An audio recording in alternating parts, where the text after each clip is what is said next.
আসসালামু আলাইকুম। বাঁচতে হলে জানতে হবে কোন ফল খেলে আমাদের শরীরে কি কি হবে। আর এই প্রশ্নের উত্তরগুলো জানা থাকলে অবশ্যই কমেন্ট করে জানাবেন। কোন ফলকে ডেজার্টের রানী বলা হয়? নাম্বার 1 তরমুজ, নাম্বার 2 আঙ্গুর, নাম্বার 3 পেঁপে।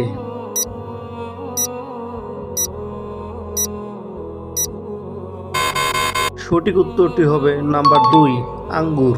কোন ফলে অনেক ক্যালসিয়াম পাওয়া যায়? নাম্বার 1 কামরাঙ্গা, নাম্বার 2 পেঁপে, নাম্বার 3 আনারস।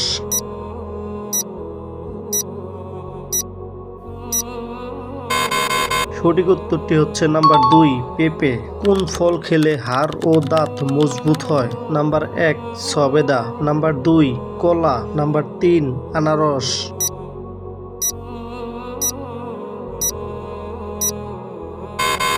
সঠিক উত্তরটি জানার আগে প্রিয় বন্ধুরা চ্যানেলটি সাবস্ক্রাইব করে অবশ্যই পাশে থাকবেন। সঠিক উত্তরটি হচ্ছে নাম্বার 3 আনারস। আপনাকে অসংখ্য ধন্যবাদ এতক্ষণ আমাদের সাথে থাকার জন্য।